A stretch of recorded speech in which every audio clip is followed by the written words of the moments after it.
Bon, je suis très heureux aujourd'hui, particulièrement, de recevoir, au nom de l'Institut du Tout-Monde, Valerio Adami, pour des tas de raisons. D'abord pour l'admiration que nous sommes beaucoup à lui porter, mais aussi pour ses liens avec Édouard Glissant et l'intimité intellectuelle et amicale qu'il a entretenue. Alors, quelques mots, si besoin est, malgré tout, pour rappeler que Valerio Adami est un peintre italien, mais en même temps italien, qu'est-ce que ça veut dire? Il est aussi français, il réside depuis très longtemps à Paris. Les Parisiens le connaissent très bien à travers ses œuvres monumentales, que ce soit la gare d'Austerlitz ou le théâtre du Châtelet. Peintre, penseur cosmopolite, depuis aussi que ses œuvres font l'objet de très nombreuses expositions et de rétrospectives, et cela dès les années 70, au Musée d'Art moderne de Paris, au Centre Georges Pompidou, et dans les musées internationaux aujourd'hui les plus importants de l'art contemporain.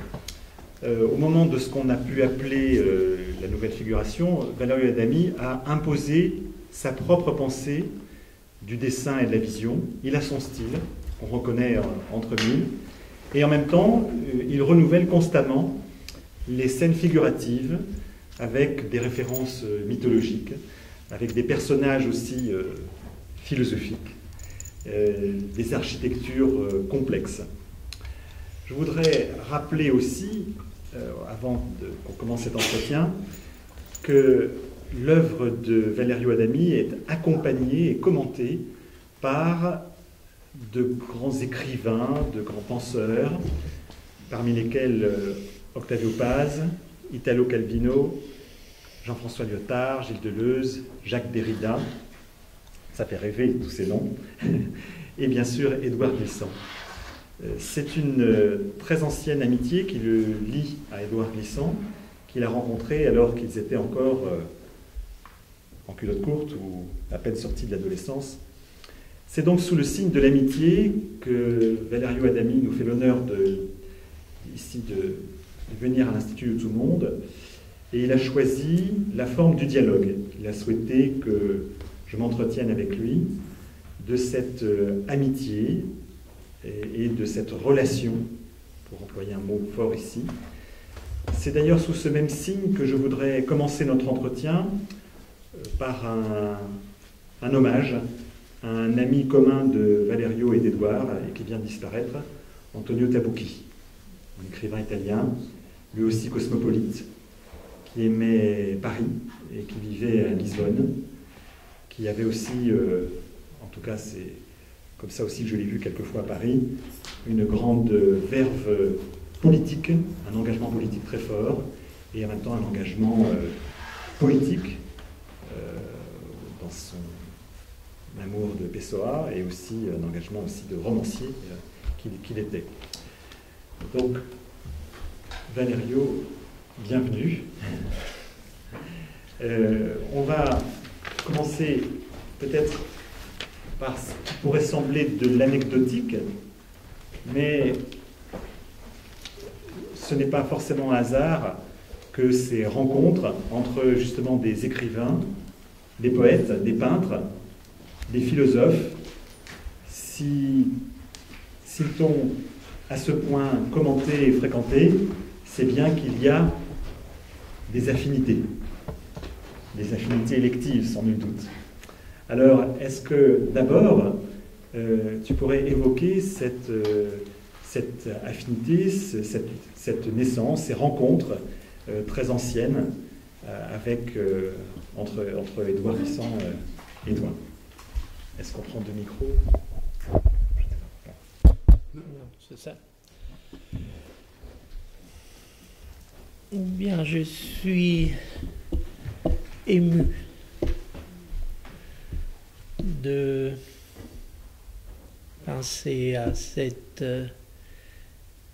longue amitié avec Édouard.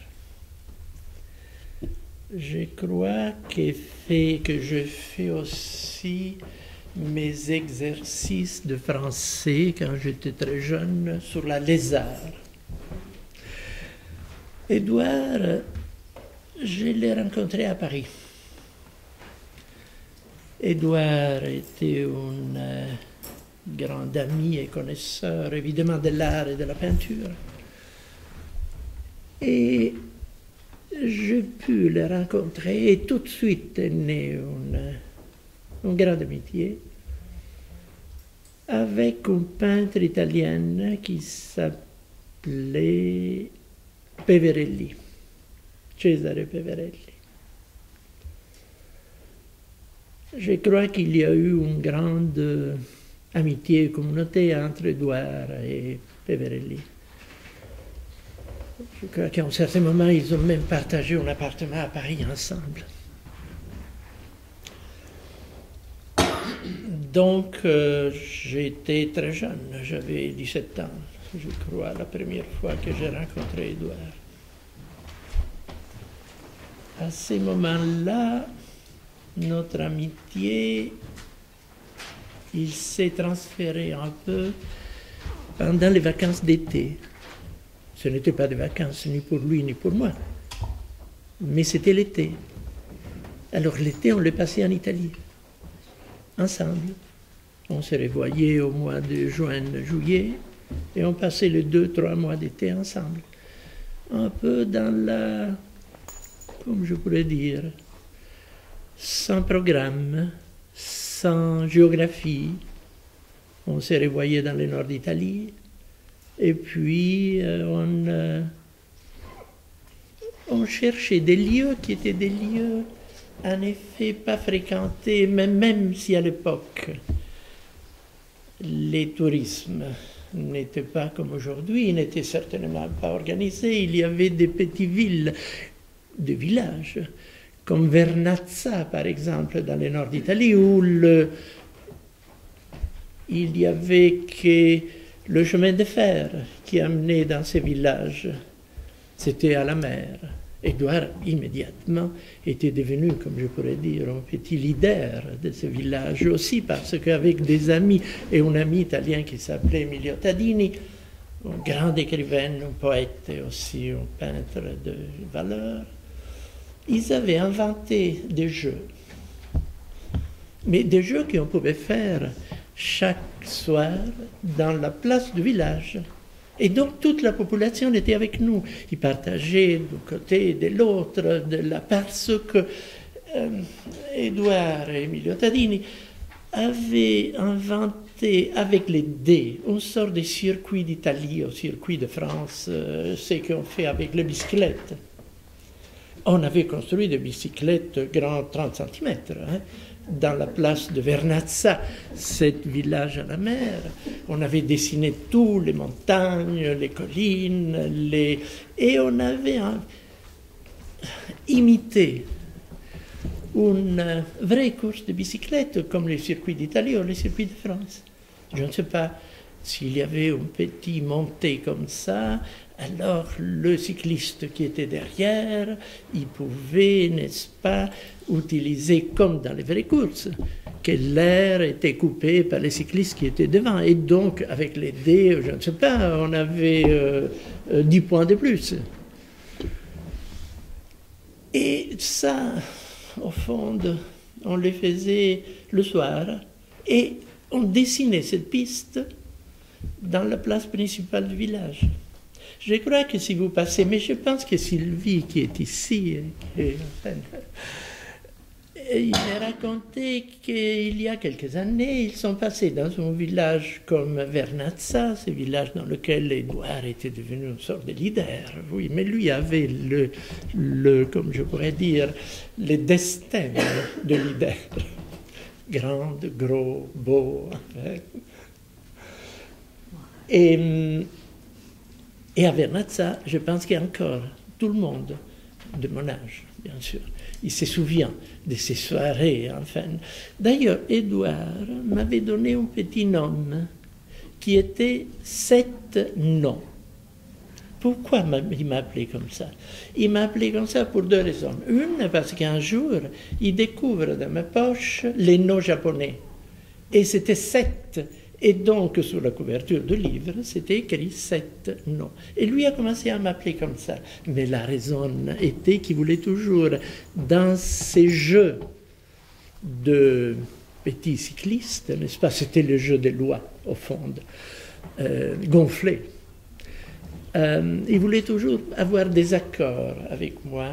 Et moi, je n'étais pas tout à fait d'accord de faire des accords avec lui. Et donc, il m'appelait 7 noms pour le livre de noms japonais. Et évidemment, parce que je lui disais presque toujours, non, tes accords, ça ne m'intéresse pas. Et ça, c'était les soirées d'été. On a commencé d'abord dans le nord d'Italie. Et puis, peu à peu, on a exporté ou importé dans d'autres villages des vacances, des vacanciers italiens, mais des vacanciers de l'époque, ce jeu. Et c'était extraordinaire parce que, peut-être pour la nuit des vacances, mais tout le monde, enfin, y participait. Je me souviens dans la péninsule de Gargano, là, vraiment, les journaux de la région, il parlait de ces... On était 4.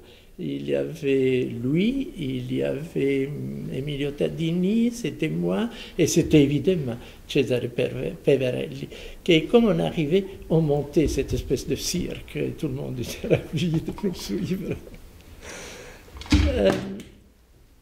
Évidemment, enfin, je ne peux que parler un peu de l'aspect plus gai de notre vie en commun. Ouais. Je me souviens dans une petite île qui était dans le sud d'Italie. Il y a 3 îles, l'une à côté de l'autre, du côté de l'Adriatique, qui s'appelle les Tremiti. À l'époque, il n'y avait pas de touristes, il n'y avait personne qui visitait cette île-là. Et Édouard, donc c'était là où on jouait comme ça avec le peu de personnes qui habitaient là. Et Édouard, il s'était très transformé là-bas. Il s'était transformé parce que peut-être il voulait être un peu un héros de l'île. Alors il s'est baigné, il nageait, et puis il revenait en disant, enfin, ah, une requin est passée entre mes jambes. Évidemment, nous, on n'y croyait pas, mais les petits habitants de ce village, y croyaient. Et comme ça, il était devenu une sorte d'héros. Puis il y avait un seul cheval dans l'île, qui était un vieux cheval d'une...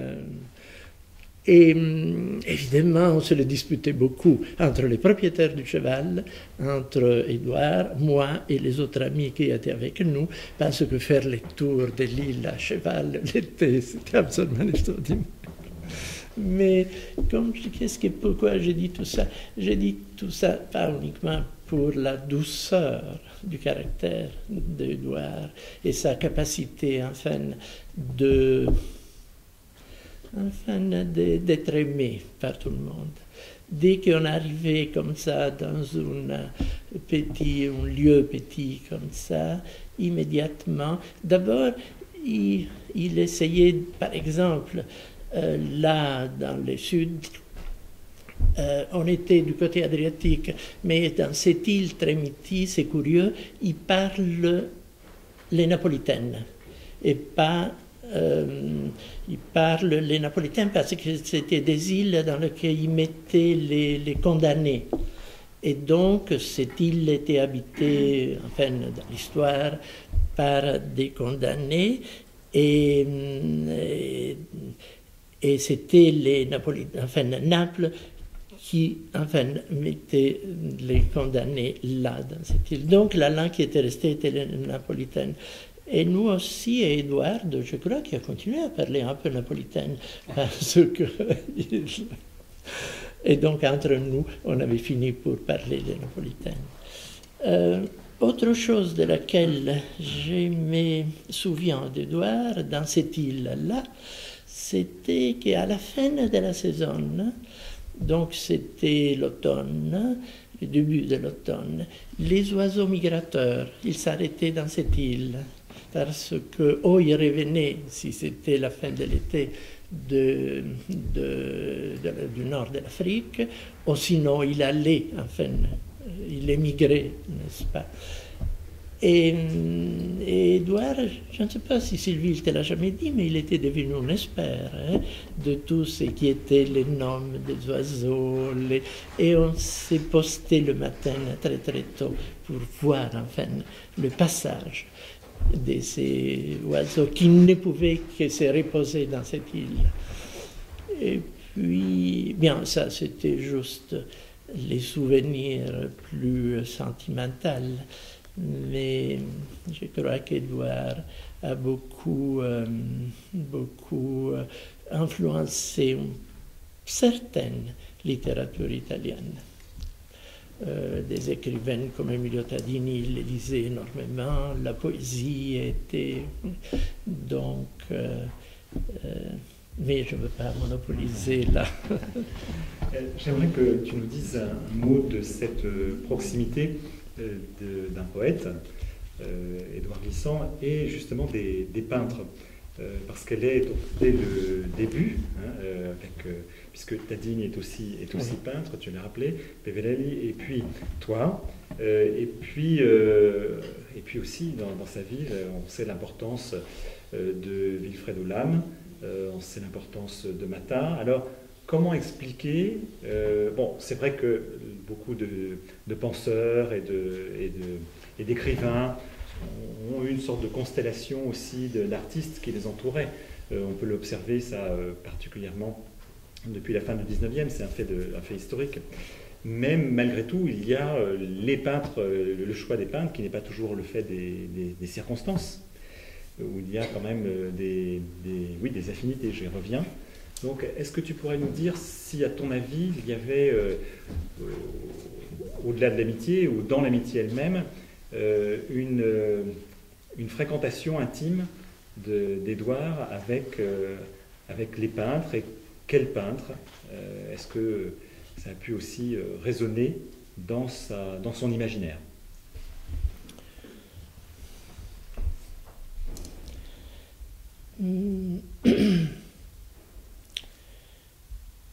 Bien, je crois que cette affinité, n'est-ce pas, était la clé d'une amitié avec Édouard. Je pense que tout ce qu'Édouard cherchait peut-être dans l'image était quelque chose qui lui appartenait.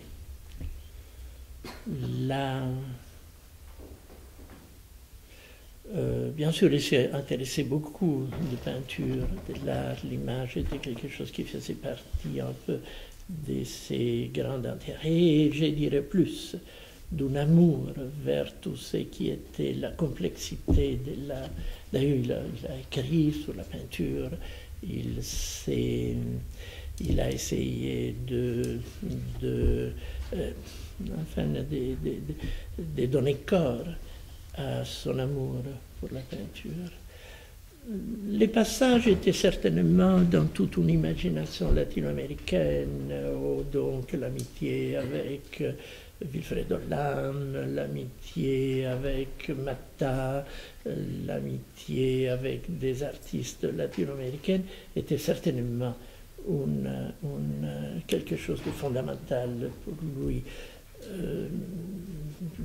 Enfin, je ne pense de n'avoir jamais parlé avec lui de Gallencale, par exemple, l'exposition qu'il y a maintenant de cette génie finlandaise.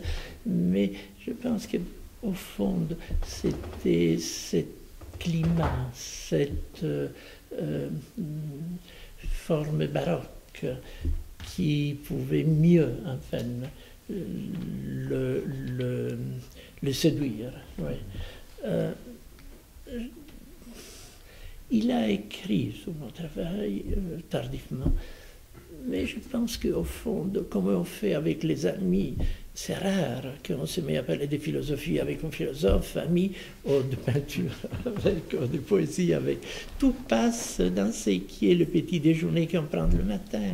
Et donc, cette vérité est une vérité qu'on n'aborde jamais, enfin, comme ça, directement, est toujours une vérité qui passe par l'ensemble de tout ce qu'on peut s'échanger, se dire. Et, au fond de l'amour, de l'amitié est la clé pour se comprendre et pour comprendre aussi, comme je peux dire, l'art, la poésie et la peinture. Tu employais un terme qui importait effectivement beaucoup à Édouard Glissant, le baroque, au sens général, c'est-à-dire pas simplement lié à une période historique, hein, mais à une idée aussi de l'art et de la pensée, et notamment liée à l'Amérique latine. Mais spontanément, on n'appliquerait pas, je crois, le terme de baroque à ta peinture. Il y a une manière aussi d'aimer un imaginaire débridé.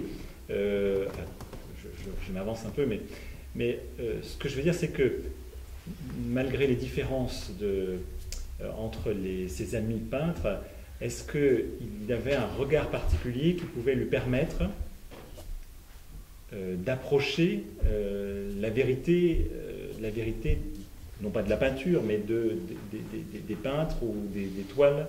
Est-ce qu'il avait un œil particulier qui, parce qu'il était peut-être poète, lui permettait de saisir la singularité des œuvres artistiques?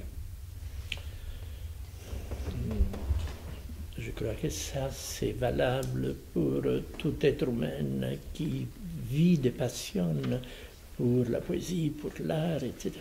Il m'est difficile de dire si, enfin, mes lectures de poésie constantes soient des lectures qui dépendent quand même de quelque chose qui réside en moi ou pas. Oui, certainement, et toujours une sorte de miroir.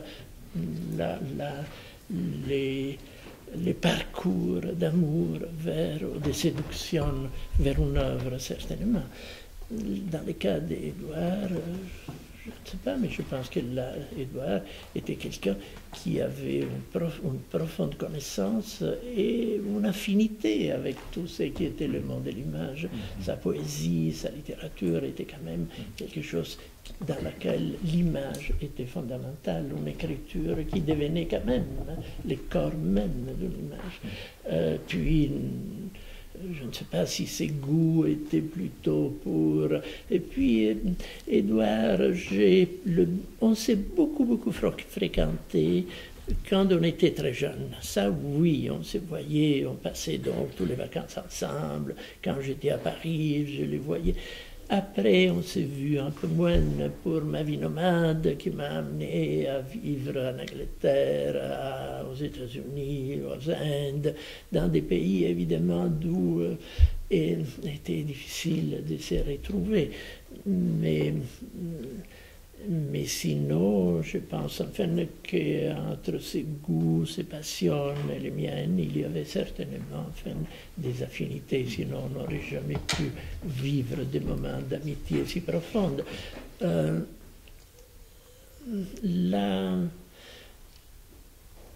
J'ai créé une fondation en Italie avec Jacques Derrida. Évidemment, j'ai tout de suite invité Édouard à un colloque avec lui, avec Jacques, etc.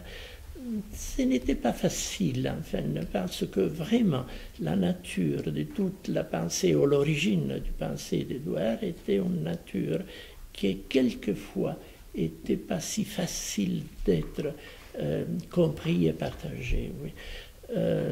Était un homme qui avait comme je peux dire, une structure mentale qui était reliée aussi à sa nature, à son expérience, à sa lutte contre l'esclavage, qui étaient quand même les arguments fondamentaux sur lesquels il pouvait reconstruire pas uniquement sa poésie, sa littérature, mais aussi les rapports avec les amis, je dirais, oui. Justement, là, je voudrais aborder une question importante et qui est liée justement à la fréquentation des peintres et des penseurs. C'est le regard et le type de regard que peuvent porter des philosophes, je dirais, parce qu'ils sont quand même rares les peintres qui peuvent se targuer d'avoir eu autant de grands penseurs qui les commentent. Il y en a quelques-uns, mais je crois que tu as peut-être un peu la palme au XXe siècle de ceux qui ont été commentés par Lyotard, par Derrida. Bon, quand même, si c'est pas... Bon, je citais quelques-uns. Alors justement, j'aimerais te poser une question là-dessus, pour revenir à Édouard Glissant ensuite. Y a-t-il une capacité particulière des philosophes, ou de certains philosophes, à aborder la peinture? Comment l'abordent-ils? Est-ce qu'ils sont capables de lire, ou plutôt de voir, ou de regarder plutôt l'image? Est-ce qu'ils n'ont pas tendance à la replier sur leur propre catégorie, ou leur propre concept, à vouloir symboliser, signifier, trouver du sens? Est-ce que véritablement, et particulièrement à l'égard de ta peinture, c'est-à-dire à l'égard aussi d'un travail sur la vision et sur le dessin, est-ce que tu as l'impression qu'ils apportent quelque chose qui finalement est intéressant pour leur propre réflexion philosophique, ou bien est-ce qu'ils apportent aussi une connaissance, un regard qui aide à voir la propre peinture? Mais cette approche, ce que je veux dire par là pour le résumer, est-ce qu'elle est d'un bénéfice philosophique surtout, ou bien est-ce qu'elle permet aussi de regarder différemment la peinture? N'a-t-elle pas aussi ses propres limites, parce qu'elle est justement portée surtout sur le sens, la signification, la symbolisation? Moi, je crois que je ne peux que critiquer ce que tu dis avec un mot qui est l'humilité. Les rapports avec des créateurs, ou vers enfin, la poésie, ou la peinture, ou la philosophie, résident un peu dans cet aspect qui est l'humilité. Il faut être humile. Si dice humile, n'est-ce pas? Oui. L'humilité. Et je crois que c'est la seule clé qu'on a pour pouvoir dire ok. Si on commence à, je ne sais pas, à structurer tout de suite une pensée, un langage, un concept, eh bien, ça peut arriver qu'on oublie ce qui est la vérité. Et la vérité, on sait bien qu'elle existe, mais personne ne peut la définir. Et tout était là, même dans les rapports avec Édouard, quand on s'est retrouvés quelquefois un peu comme ça à parler. Je crois que le tout était ne pas essayer de donner des définitions, mais chercher un peu par ce qu'on se disait, par ce qui était le respect l'une de l'autre, sans doute, c'était retrouver un peu, s'approcher à une chose indéfinissable, qui est la vérité. Parmi les nombreux textes qui ont été écrits par des penseurs sur des peintres, et on sait que ça fait partie aussi d'un certain jeu symbolique, que de lier un travail pictural à des pensées philosophiques. Pour moi, il y a un petit test que je fais pour évaluer la qualité d'un texte d'un penseur sur un peintre. C'est: est-ce qu'on peut remplacer le nom du peintre par quelqu'un d'autre, et est-ce que le texte tient encore? Si le texte tient encore, c'est qu'au fond c'est très mauvais, parce que c'est un très beau texte philosophique, mais qui pourrait fonctionner sur un autre peintre. Et il me semble que le bon texte, c'est celui qui fait que l'artiste ne peut pas être on ne peut pas lui substituer quelqu'un d'autre, on ne peut pas remplacer son nom. C'est vraiment, je ne sais pas, par exemple, Deleuze parlant de Bacon, on ne peut pas changer Bacon. Je ne citerai pas d'autres exemples où on peut remplacer, mais quand même, il y en a beaucoup, je crois. Alors, je ne parle pas des textes qui ont été écrits sur ton œuvre. Donc, malgré tout, si je reviens à cette idée de la limite d'une réflexion comme ça en extériorité d'un penseur sur un peintre, je voudrais que tu nous dises aussi ce que tu m'avais confié sur la difficulté pour les philosophes à saisir dans le dessin la deuxième ligne. Est-ce que tu pourrais y revenir? J'avais trouvé particulièrement intéressant ce que tu m'avais dit sur justement saisir la deuxième ligne.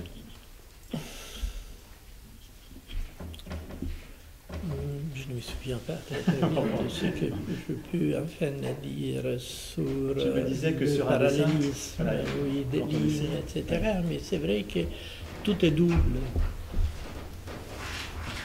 Je ne pense pas qu'il existe une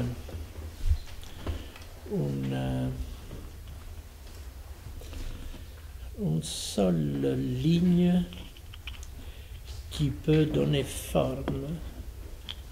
Si c'est une seule ligne, elle devient, comme je peux dire, le seul contenu d'une expression, mais qui ne pourra jamais, enfin, représenter le tragique. On a toujours besoin de deux lignes. Tout est double. Toute notre vie est double. Et pourquoi deux lignes? Je crois que l'exemple que je t'avais là, dans une manière un peu au café, au restaurant, amené, c'était oui, que le parallélisme, on a toujours besoin de deux lignes. Si on veut dessiner dans la manière la plus simple, je ne sais pas, une jambe, tu ne peux pas la dessiner avec une seule ligne qui fait les genoux et puis les pieds, etc. Ça ne veut rien dire. Mais si tu ajoutes une autre ligne qui peut enfin donner forme, même une forme plastique, même modeler, et voilà que donc la forme, il se présente. Et c'est donc pour dessiner une jambe, la ligne qui est derrière, comme ça, il bicipite, et puis la caviglia, et puis voilà le pied. Oui. Mais toute seule, tu ne peux pas. Tout est double, enfin. Et évidemment, on peut multiplier aussi cette double. Mais ce qui est le point de départ est toujours un dialogue entre deux lignes.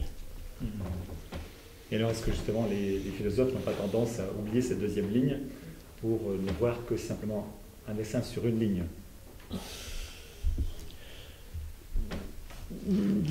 Là, je ne pense qu'il soit possible, si un philosophe il veut décrire ou parler d'une œuvre, il peut le faire, oui, si, enfin, il parle qu'en singulier, oui. Mais sinon, comment on peut parler de Piero della Francesca avec une seule ligne? C'est insensé, oui. Même les pensées, tout à fait compliquées, différentes, oui.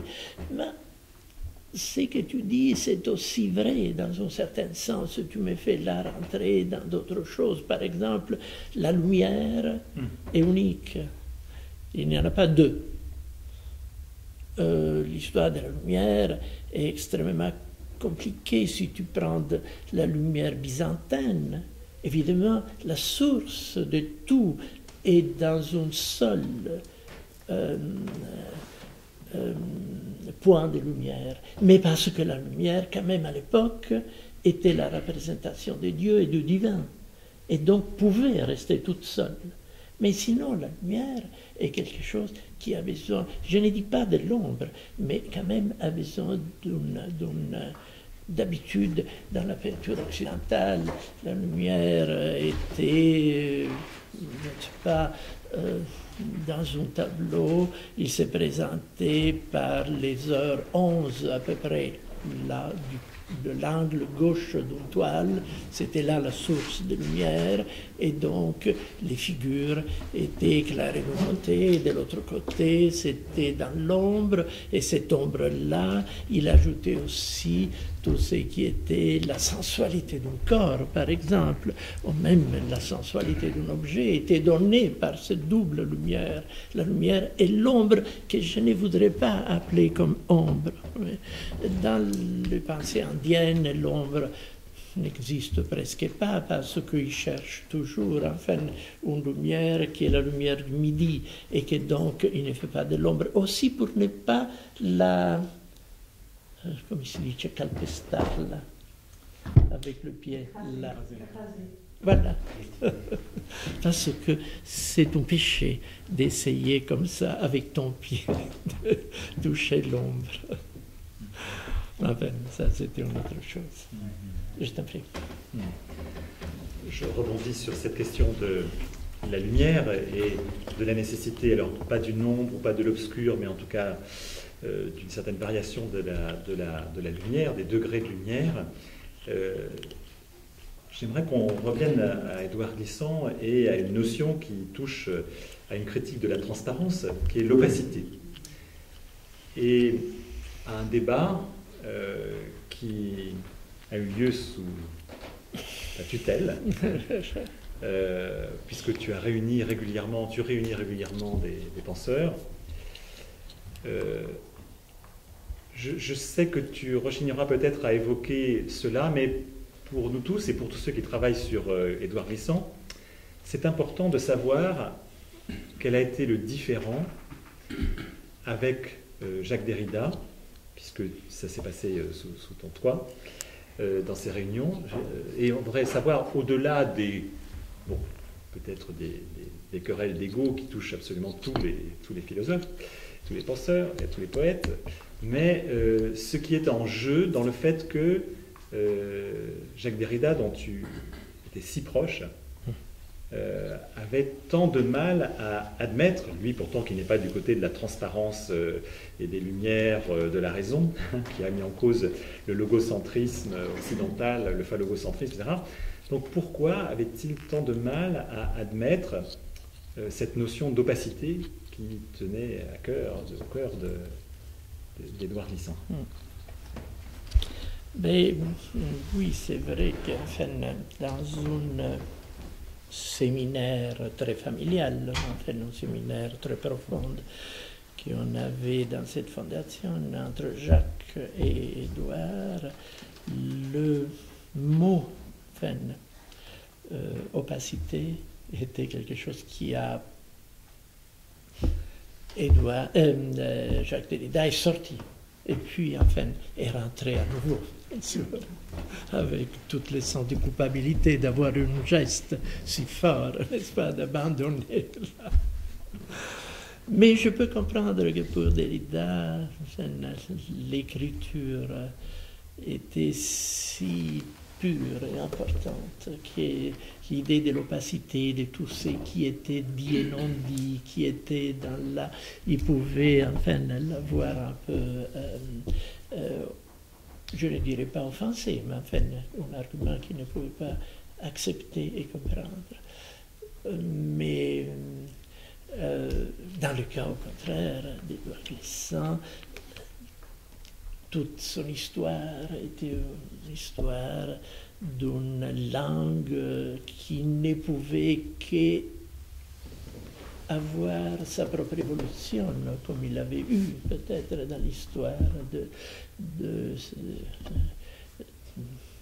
la langue utilisée en Amérique latine, d'un espagnol modifié, mais je comprends aussi Jacques Derrida, que devant ça, il n'avait pas admis qu'il était possible, enfin, parler d'une opacité comme valeur positive de la langue. Parce que c'est quand même un différent qui va au-delà des personnes, puisque je dirais qu'il y avait une certaine forme de résistance du côté de la constellation déridienne de la constellation aussi à travers d'un éditeur aussi, c'est des auteurs Galilée, c'est Jean-Luc Nancy, c'est Michel de Guy, c'est un peu la constellation d'Héridienne. Et on sent bien qu'il y a alors une résistance. Est-ce qu'elle est liée à des inspirations? C'est ce que tu sembles suggérer, je voudrais que tu le précises. Est-ce que les inspirations culturelles, historiques sont trop différentes? Peut-être ce dont je viens de parler, marquées par la source heideggerienne, marquée par la poésie plutôt de l'habitation, du lieu, plutôt le côté peut-être, je ne sais pas, Hölderlin, les poètes heideggeriens, si je peux dire, en tout cas lus par Heidegger, et puis jusqu'à René Char, alors que peut-être que, je suggère, c'est une piste, tu me diras ce que tu en penses, que l'inspiration du côté d'Édouard Glissant, c'est plus les voyageurs, les nomades, c'est Ségalen, c'est Perse, c'est Césaire, et que là, il y a à travers, peut-être, comme tu dis, un rapport à la langue aussi, je trouve quand même très, il faut le souligner, je pense, et creuser, un rapport à la langue très différent qui fait qu'il y a une résistance aussi à la notion même de créolisation. Donc il y a peut-être ce différent à l'égard de la langue, mais aussi ce différent qui tient à des inspirations historiques et culturelles peut-être très diverses et qui ont des implications poétiques fortes. Est-ce que tu pourrais revenir sur ces hypothèses?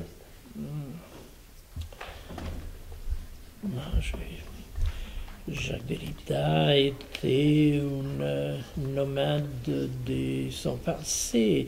Je pense que peu de personnes ont voyagé comme lui pour amener enfin son concept de la langue, son concept philosophique un peu partout dans le monde entier, entre les États-Unis bien sûr, l'Inde, le Portugal, l'Amérique latine, partout, c'est sûr. Mais je me souviens qu'un jour, Édouard, il l'avait invité à faire un tour du monde sur un bateau. Et Édouard a dit non, pas question. Jacques, tu veux dire? Et Jacques Derrida a dit non, pas question. Je ne monterai jamais sur ce bateau pour faire le tour du monde et amener quoi?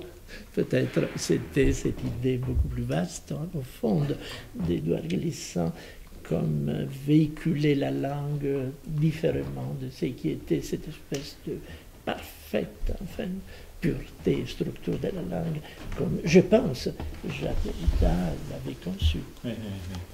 En tout cas, il n'a pas voulu s'embarquer avec Édouard.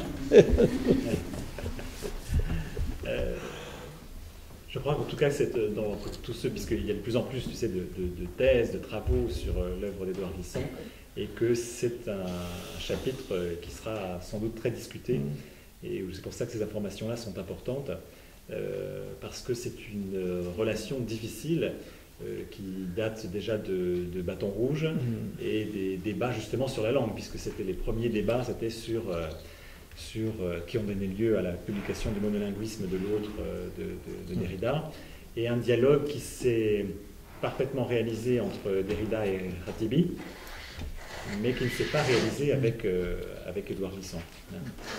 D'ailleurs, parmi les textes très intéressants, il y a quand même eu des transcriptions de ces discussions à trois, où on sent très bien une sorte de séparation avec d'un côté...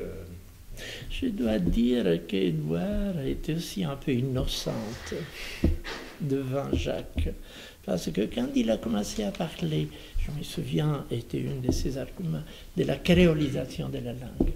Mais non, là, il ne pouvait pas, Jacques Derrida ne pouvait pas du tout comprendre qu'est-ce qui pouvait être la créolisation de la langue. Il lui serait manqué un instrument, un concept même. Je crois aussi que les expériences historiques, c'est très intéressant, quoi, ne sont pas franchement les mêmes aussi. Enfin, ce sont des sujets à creuser. J'aimerais aussi que tu nous dises ce qui fait de ton côté, parce que j'ai parlé de l'intérêt des penseurs pour ta peinture, mais de ton côté, l'intérêt pour la philosophie, les figures de penseurs qui sont dans ta peinture elle-même, la référence à aussi bien à Freud qu'à Benjamin, etc. Qu'est-ce qui fait, et aussi des tableaux qui sont quelquefois appelés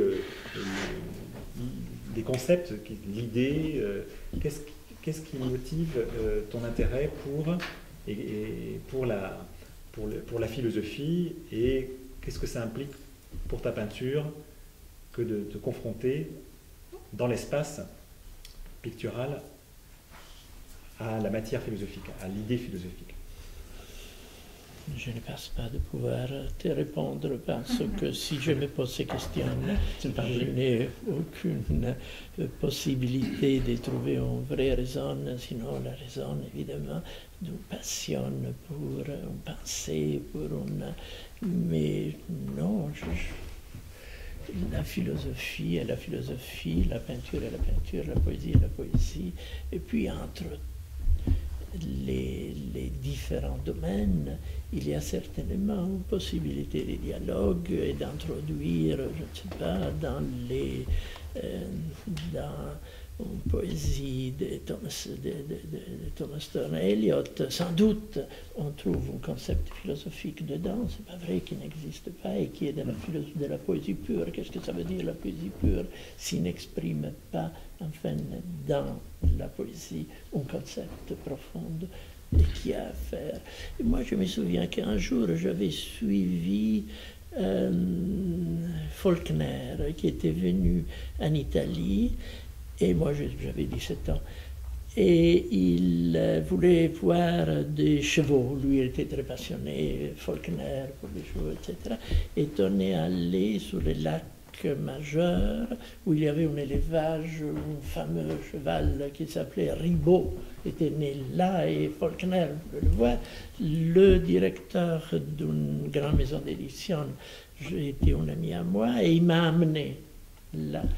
Évidemment, enfin, pour moi, toucher la main de Faulkner était comme toucher la main d'une déité la plus... Et la seule chose que Faulkner a répété pendant tous les voyages était ce qui m'intéresse et les cœurs humains. Qu'est-ce qu'il voulait dire là? Était les cœurs humains, ce qui m'intéresse, les cœurs humains. Il n'a répété que ça. Oui. À toutes les questions qu'on lui posait, il ne disait que ça, oui. Les cœurs humains. Et je suis d'accord avec lui. Je crois que la seule chose qui est le moteur de la poésie, de la créativité, d'une image, du parcours d'un point en forme, ce n'est que dicté, si tu veux, par cette définition un peu banale qui est le corps humain, mais qui en même temps, il veut dire beaucoup de choses. Je voudrais poser peut-être quelques dernières questions, mais ensuite je suis sûr que le dialogue va se poursuivre avec tous ceux qui souhaitent aussi te poser quelques questions. Je voudrais aborder... alors, est-ce que c'est l'esthétique? C'est souvent un peu réducteur de parler d'esthétique, mais en tout cas, la notion de beauté, sur laquelle justement Édouard Glissant a beaucoup écrit, surtout dans ses derniers textes, en distinguant la beauté et le beau. J'aimerais que tu nous parles de ce qui peut lier l'expérience poétique et l'expérience picturale, et notamment ce que tu dis de l'expérience de la révélation dans la création même, que quelque chose se manifeste, se déclare, qui n'est pas décidé forcément comme un plan justement philosophique, conceptuel, mais que cette expérience de la création est une expérience, alors oui, de l'extase, peut-être une expérience divine ou pseudo-divine. J'aimerais t'entendre là-dessus. Il n'y a qu'une seule phrase à récupérer, c'est ut pictura poesis. Oui. Tout est là. Ut pictura poesis. Ut pictura poesis. Tout est là dedans. Oui. Et puis, où sont les frontières à dépasser, à détruire, à reconstruire dans des formes nouvelles?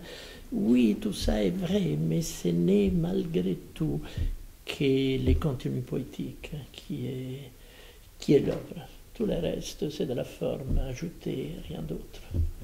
Une forme qui est fondamentale, bien sûr, parce que je ne crois pas à l'informe. Je crois à la forme. Et la forme comme forme poétique, et pas l'informe poétique. Ça, Pound a tellement parlé de la forme et de l'informe, n'est-ce pas? Mais c'était là, la forme, qui est les devoirs, quand même, d'un peintre et d'un poète. Alors, ma dernière question, c'est justement sur la notion de beauté.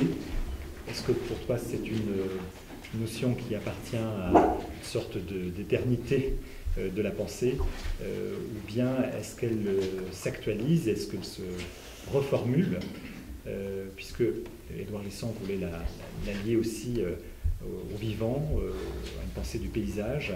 Quelle serait, toi, ta définition de la beauté? Bien, c'est... Enfin, il faut la retrouver peut-être, cette définition de beauté, dans notre expérience. Vous faites un voyage dans une ville comme il était peut-être à New York il y a 40 ans, ou si tu descendais à downtown, c'était là l'horreur. Mais cette horreur-là était devenue la beauté. Alors il y a une sorte de concept qui a transformé l'horreur et la beauté et l'horreur. Était facile peut-être au XVIIIe de définir un peu le concept de beauté, mais aujourd'hui il est presque impossible, au point que l'horreur est devenue beauté. Je vous propose de dialoguer avec Valerio Adami, de lui poser donc des questions qui sont liées non seulement bien sûr à la pensée d'Édouard Glissant, mais aussi toutes les questions que vous auriez envie de lui poser sur son propre travail.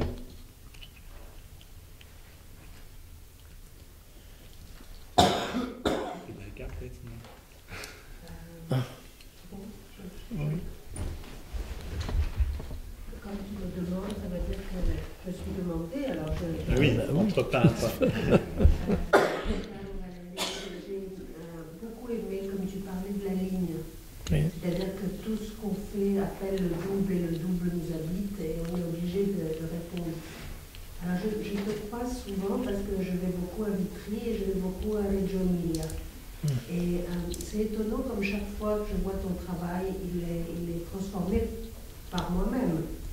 Mais je crois qu'il y a certains peintres qui restent toujours dans la modernité parce que c'est quelque chose au moment de la création, c'est passé, tu sais quand tu disais, c'est comme si la vraie peinture, de la même manière que la beauté, la laideur, tout ça se mélange, quand tu es vraiment dans la création, il n'y a pas d'être, il y a juste la ligne invisible qui répond à la ligne visible.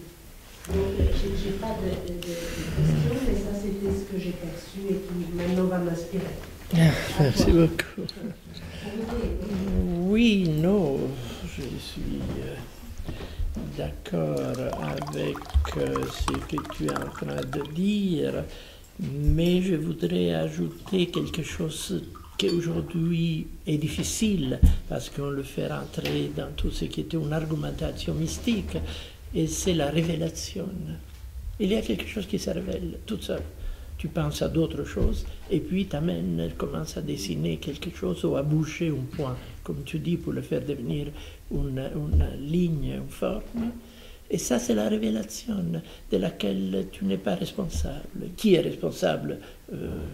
Chaque siècle a trouvé un responsable, mais il n'y en a pas. Peut-être quelque chose qui fait partie, enfin, de notre mystère. On ne peut pas dévoiler nos mystères. Et c'est vrai qu'il est comme ça. Tu appuies ton crayon au milieu du papier, ou sur l'angle gauche, sur l'angle droite, et puis t'amènes, commence à bouger. Et il bouge sur quoi? Sur quelque chose qui fait partie du mystère de la révélation, c'est sûr. Et on rejoint l'innocence d'Édouard, qui a affolé tellement Jacques. Ah oui, c'est sûr qu'Édouard peut-être avait une innocence qui venait d'une culture différente de la culture de Jacques, qui comme, en tant que culture germanique, philosophique, etc., avait comme but de gommer tout ce qui n'était pas explicable au fond. Au moins les parcours étaient un parcours qui pouvait rester inexplicable, mais qui devait aboutir à expliquer quelque chose. Et toi, tu sais bien, enfin, qu'est-ce que c'est les parcours, enfin, qui nous accompagnent, avec toutes les contradictions, avec des choses. Il y a un petit texte de Eliot qui est très beau sur ça, parce qu'il écrivait ses poèmes à la cuisine. Alors, quand sa femme préparait je ne sais pas quoi, qui avait des parfums différents, ces parfums rentraient dans sa poésie. C'est très beau, ce petit passage d'Eliot sur les parcours créatifs et au mystère. Oui. Les cœurs humains, peut-être comme il disait Faulkner, qui n'a que répété, il était sans doute, je ne dis pas ivre-mort, mais était aux limites. Et la seule chose que pendant tous les voyages, on était à côté, on était 6 personnes, donc, étaient les corps humains. Les corps humains, c'est les corps humains qui m'intéressent. C'est ce qu'il dit dans toutes ses conférences de l'université américaine, quand il était chez Gallimard, les conférences de Faulkner à l'université, à chaque fois que les étudiants lui posaient des questions, oui. Bon, mais j'ai voulu peindre le cœur humain. Oui, les corps humains, bien sûr. Je me demandais, est-ce que ce serait... C'était une solution aussi. Est-ce que ce serait chez Édouard Glissant? C'est une question, je ne sais pas. Oui. C'était peindre le cœur humain chez Faulkner. Et chez Édouard Glissant, qu'est-ce que ce serait? Je ne sais pas. Oui, bah, chez Édouard, je crois que c'était, comme je peux dire, tous les soprusi qu'on a fait sur l'être humain de tous côtés. Les soprusi sont, c'est les je peux dire, enfin, on a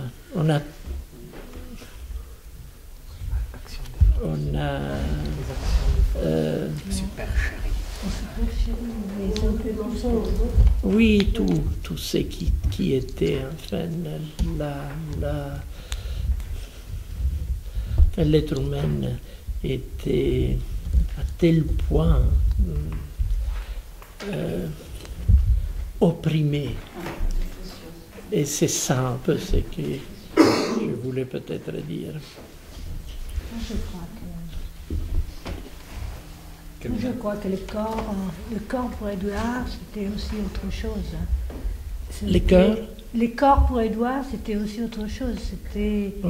C'était ça révélait du côté du sacré. C'était aussi les dieux, c'était aussi tout ce qui était vu à travers un imaginaire qui avait à faire avec les religions, avec les croyances, avec tout ça. Et ça, je crois, ça l'intéressait beaucoup. Ah non, mais bien sûr. Chose que... Oui.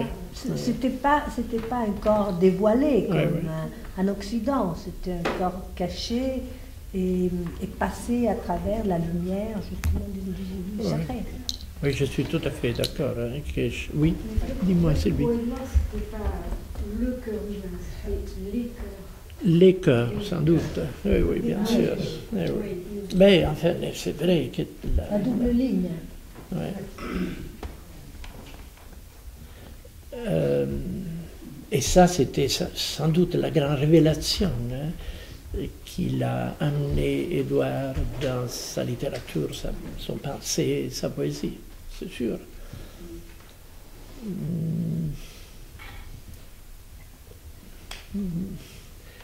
Là, chez une autre éducation, une autre vie, c'est vrai qu'enfin, là, on reste au singulier, et lui était sans doute au pluriel, parce qu'il faisait partie de tragédies qui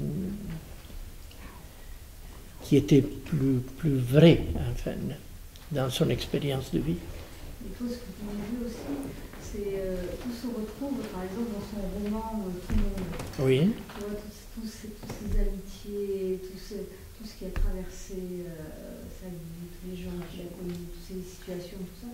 Je pense qu'on ne parle pas souvent de tout le monde, on parle beaucoup, tu vois, de ses essais, etc. Et finalement, il y a toute cette partie-là que toi tu as abordée un peu, parce que c'était dans tout le monde. Toi, quand on t'entend parler, on voit tout le monde est là. Je sais pas. Il a raconté tout ce que tu disais, quoi.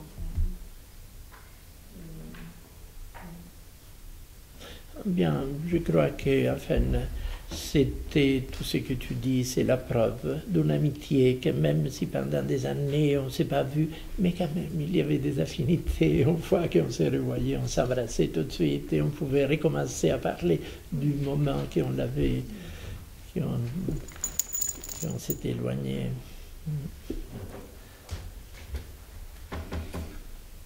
Peut-être une... Oui. Alors, vous avez mentionné une certaine influence de la littérature italienne chez Puissant. Oui. Alors, en effet, on peut trouver dans la Lézade des personnages qui portent des noms d'origine italienne, comme Pablo et comme Margarita. Alors, est-ce que vous avez des anecdotes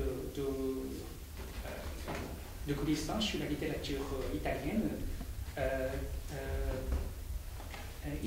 Est-ce qu'il a aimé quel auteur? Est-ce qu'il a aimé quelle œuvre? Si vous avez des Enfin, je ne suis pas un historien de la littérature, ni quelqu'un qui connaît si bien l'œuvre dans une manière si analytique, l'œuvre d'Édouard. Mais je pense que votre question est juste. Je pense qu'Édouard était quelqu'un enfin, qui avait une vision très vaste dans le sens que un écrivain, il s'est nourri pas uniquement enfin, de son petit jardin. Et Édouard était, ses voyages en Italie, tout, enfin, de sa connaissance de la littérature italienne, de tous les temps, était très profonde. Et donc il se nourrissait sans doute aussi de quelque chose qui venait d'une racine, qui était la racine italienne. Je pense, oui.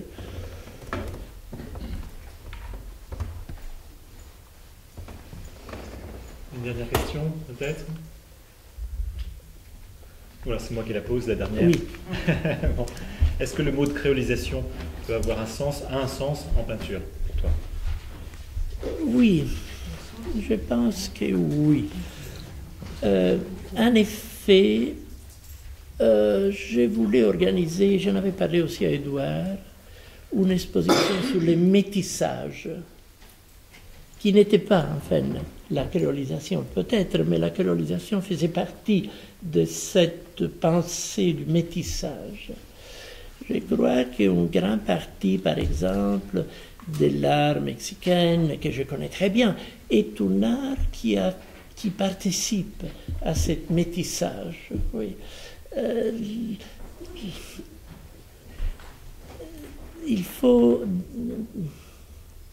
Il faut abattre certaines frontières, aujourd'hui particulièrement, qui étaient les frontières de l'Europe, de tous les pays européens, de la France, de l'Italie, etc. Je ne dis pas qu'il faut renoncer à ce qui est sa propre richesse de tradition, pas du tout, ou de sa propre langue, ou de tout ce qui était, comme je peux dire, un voyage plutôt que vers l'avenir, vers notre passé, sans doute. Mais en même temps, c'est vrai qu'il faut quand même aujourd'hui sortir quelquefois des limites de la culture sur laquelle, dès qu'on était enfant, on nous a formés. Et ça, je crois que c'était un peu le travail qu'Édouard a vraiment représenté, un peu par ses origines, par les... Et je pense aussi, enfin, l'institut qu'il a créé, c'était un institut qui avait cette ambition-là. Là, tu peux employer le présent. Oui, il est là, bien sûr. Bon, merci beaucoup, Valerio. Enfin, moi, merci beaucoup pour cette information.